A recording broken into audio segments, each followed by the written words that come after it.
ನಮಸ್ಕಾರ, ನಾನು ನಿಮ್ಮ ರವಿ. ವೀಕ್ಷಕರೇ, ಇಂದು ನಾವಿವತ್ತು ಬೆಳ್ಳುಳ್ಳಿ ಹಾಗೂ ಹುಣಸೆಹಣ್ಣು ಬೆಳೆಸಿ ರಸಂ ಮಾಡೋದು ಹೇಗೆ ಅಂತ ತಿಳಿಸ್ಕೊಡ್ತಾ ಇದ್ದೀವಿ. ನೋಡೋದಕ್ಕೆ ಸಿಂಪಲ್ ಆಗಿರ್ಬೋದು, ಆದರೆ ರುಚಿ ಮಾತ್ರ ಬೊಂಬಟ್ಟಾಗಿರುತ್ತೆ. ದಯವಿಟ್ಟು ವಿಡಿಯೋನ ಎಲ್ಲೂ ಸ್ಕಿಪ್ ಮಾಡ್ದಂಗೆ ಕೊನೆವರೆಗೂ ನೋಡಿ ಹಾಗೂ ನಮ್ಮ ಚಾನಲ್ನ ಸಬ್ಸ್ಕ್ರೈಬ್ ಮಾಡ್ಕೊಳ್ಳಿ. ಬನ್ನಿ ವೀಕ್ಷಕರೇ, ಬೆಳ್ಳುಳ್ಳಿ ಹಾಗೂ ಹುಣಸೆಹಣ್ಣು ರಸಕ್ಕೆ ಬೇಕಾಗಿರುವಂತಹ ಸಾಮಗ್ರಿಗಳನ್ನ ನೋಡಿಕೊಂಡು ಹಾಗೆ ಮಾಡುವಂಥ ವಿಧಾನನ ನೋಡೋಣ. ಸಾಮಗ್ರಿಗಳು ನೋಡೋಣ. ಏನಿಲ್ಲ, ಬರೀ 4 ಸಾಮಗ್ರಿಗಳು ಉಪಯೋಗಿಸ್ಕೊಳ್ತಾ ಇದ್ದೀವಿ. ಮೊದಲಿಗೆ ಬೆಳ್ಳುಳ್ಳಿ ಹಾಗೂ ಸ್ವಲ್ಪ ಹುಣಸೆಹಣ್ಣು ನೆನೆಸಿಟ್ಕೊಂಡಿದ್ದೀವಿ. ಹಾಗೆ ರಸಂ ಪೌಡ್ರು, ಹಾಗೆ ಒಂದೇ ಒಂದು ಸ್ಪೂನು ಕೆಮ್ಮೆಣಸಿನ ಪೌಡ್ರ್ ಹಾಕ್ಕೊಂಡಿದ್ದೀವಿ. ಹಾಗೆ ಒಂದು 4 ಹಸಿಮೆಣಸಿನಕಾಯಿ ಕಟ್ ಮಾಡ್ಕೊಂಡಿದ್ದೀನಿ. ಇಷ್ಟಾದಮೇಲೆ ಒಲೆ ಮೇಲೆ ಒಂದು ಪಾತ್ರೆ ಇಟ್ಕೊಂಡು ಬಿಸಿ ಮಾಡ್ಕೊಂಡಿದ್ದೀನಿ. ಬಿಸಿ ಮಾಡಿಕೊಂಡು ಅದಕ್ಕೆ ಸ್ವಲ್ಪ ಎಣ್ಣೆ ಹಾಕ್ಕೊಳ್ತಾ ಇದ್ದೀನಿ.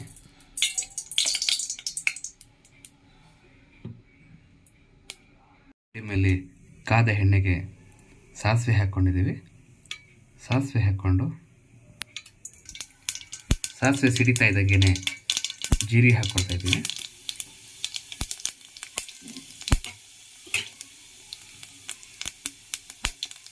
ನಂತರ ಬೆಳ್ಳುಳ್ಳಿ ಕುಟ್ಕೊಂಡಿದ್ದನ್ನು ಹಾಕ್ತಾಯಿದ್ದೀನಿ. ಹಸಿಮೆಣಸಿನಕಾಯಿ,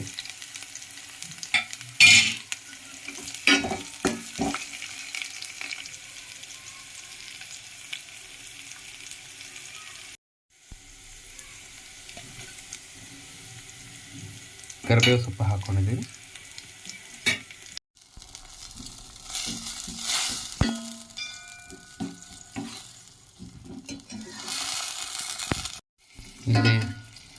ಇಲ್ಲಿ ಹುಣಸೆ ಹುಳಿ ಹಾಗೂ ರಸಂ ಪೌಡ್ರು ಮಿಕ್ಸ್ ಮಾಡ್ಕೊಂಡಿದ್ದೀನಿ.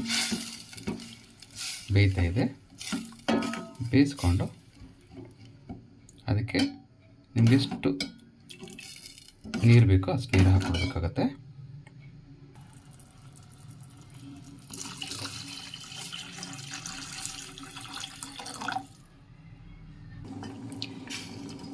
ನೋಡಿ ವೀಕ್ಷಕರೇ, ಹೇಗೆ ರಸ ಘಮ್ ಅಂತಿದೆ. ಆ ಬೆಳ್ಳುಳ್ಳಿ ವಾಸನೆ ಜೊತೆಗೆ ಆ ಹುಣಸೆ ಹುಳಿ ಘಮ್ ಅಂತ ಬರ್ತಿದೆ. ಇದನ್ನು ನಾನು ಎಕ್ಸ್ಪೆಷಲಿ ಬ್ಯಾಚುಲರ್ಸ್ಗೆ ಅಂತ ಮಾಡಿ ತೋರಿಸ್ತಾ ಇದ್ದೀನಿ. ಅಡುಗೆ ಮನೆ ತಾಯಂದಿರಿಗೆ ಎಲ್ಲರಿಗೂ ಗೊತ್ತಿರುತ್ತಿದ್ದೋ, ಎಕ್ಸ್ಪೆಷಲಿ ಬ್ಯಾಚುಲರ್ಸ್ಗಂತಲೇ ಮಾಡ್ತಾಯಿದ್ದೀನಿ.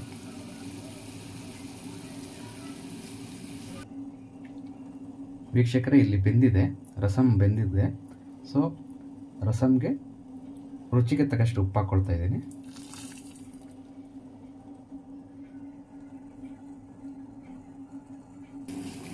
ವೀಕ್ಷಕರೇ, ರಸಂ ರೆಡಿಯಾಗಿದೆ. ಸುಮಾರು ಒಂದು 4 ರಿಂದ 5 ನಿಮಿಷ ಅಷ್ಟೇ ತಗೊಂಡಿದೆ. ದಯವಿಟ್ಟು ನೀವು ಮಾಡಿ. ಹಾಗೆ ನನ್ನ ವಿಡಿಯೋನ ಇಲ್ಲಿಗೆ ಮುಕ್ತಾಯಗೊಳಿಸ್ತಾ ಇದ್ದೀನಿ. ದಯವಿಟ್ಟು ನನ್ನ ಚಾನಲ್ನ ಸಬ್ಸ್ಕ್ರೈಬ್ ಮಾಡಿ, ಲೈಕ್ ಮಾಡಿ, ಶೇರ್ ಮಾಡಿ. ನಿಮ್ಮ ಅನಿಸಿಕೆ ಅಭಿಪ್ರಾಯಗಳನ್ನ ಕಮೆಂಟ್ಸ್ ಮೂಲಕ ತಿಳಿಸೋದನ್ನು ಮಾತ್ರ ಮರಿಬೇಡಿ. Thank you all. Thank you very much.